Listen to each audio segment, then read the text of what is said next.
The first time I saw him, he did not say a word. It should have been nothing. I didn't know then that this stranger would undo years of careful walls I thought were permanent. I was working registration at an executive leadership summit in Vienna. Not glamorous. I was not there to attend panels or collect business cards. I was the girl behind the desk, scanning badges, handing out lanyards, smiling through my molars. The pay was decent. The hotel breakfast was free. For now, that was enough. I had left my corporate job 3 months earlier, or maybe it had left me. Burnout had crept in quietly. I nodded through meetings until one morning my hands hovered over the keyboard and nothing came. I took a sick day and handed in my notice. Since then I had been freelancing, admin gigs, remote assistant work, anything to cover rent while people kept asking me the question I hated most, what's next? A question I knew too well. At home, there was no room for softness. My mother wore strength like a uniform. My father was present but distant, bills paid and pipes fixed but feelings left untouched. We folded emotions away like laundry no one wanted to admit was dirty. I learned to take care of myself, soothe quickly and quietly, and never expect anyone to ask twice how I was doing. It made me capable. It also made me careful. So when he stepped to the desk, tall and composed, I treated him like everyone else. He slid over his name card without looking up. I scanned it, handed him the kit.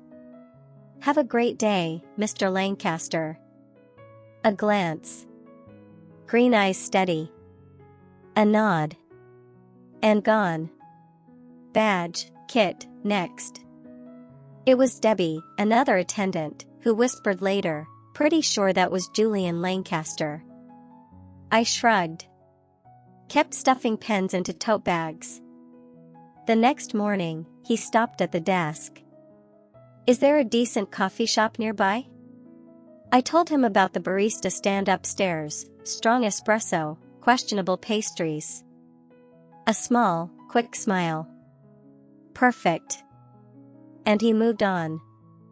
After that, it became a rhythm. Coffee, weather, a glance at the book in my bag. Good book, he said once. It is. Mine secondhand, last chapter's missing. He smiled. That's poor closure. I'm guessing the ending, I told him.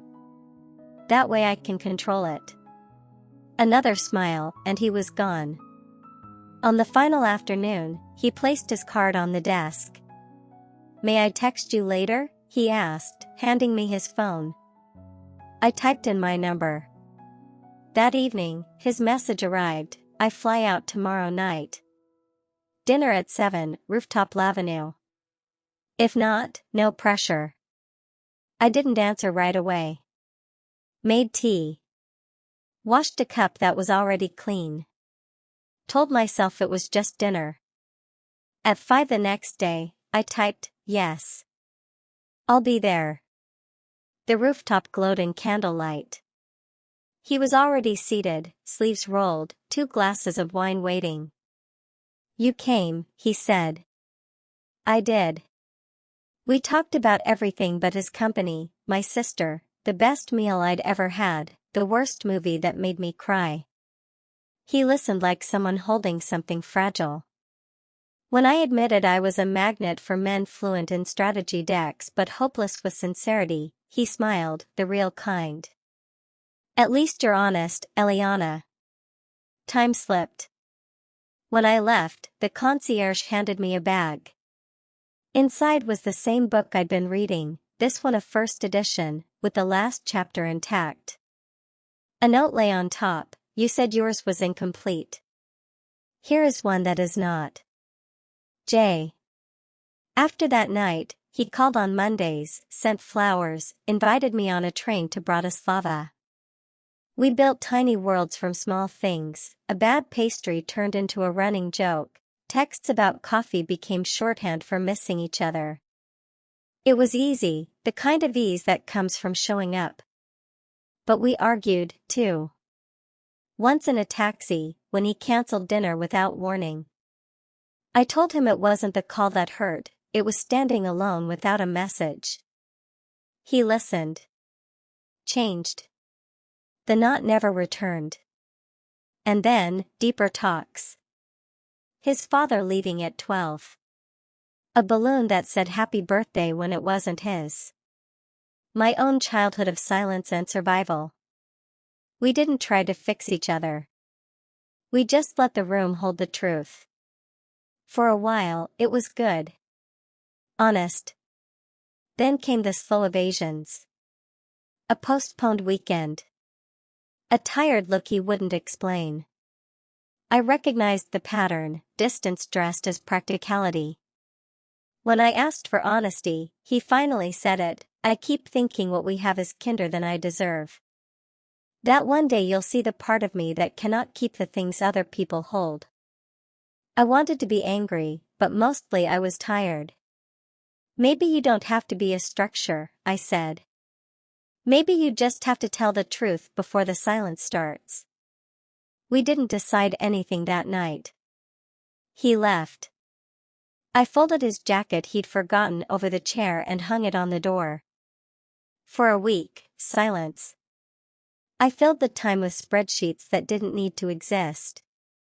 And then, a gallery opening. A chance encounter in a cafe. The door opened, and there he was. Not smiling. Just standing there, like someone who'd been walking too long without choosing where to stop. We exchanged small words, strong coffee, suspicious pastries. A callback to where it all began. Then he set a small envelope on the counter. My name, written carefully. Outside, I opened it. A page torn from a notebook. At the top, the date of our first meeting. Beneath it, a list, the way I count stairs when I'm nervous, the way I look up 1 second before someone I love enters a room, the way I say thank you like it's a full sentence. At the bottom, I would like to learn the part one do not know. And then, his last words before I left, I'm trying to stop bracing for the exit. I folded the paper back into the envelope. The street noise sounded different, like a language I was just beginning to understand.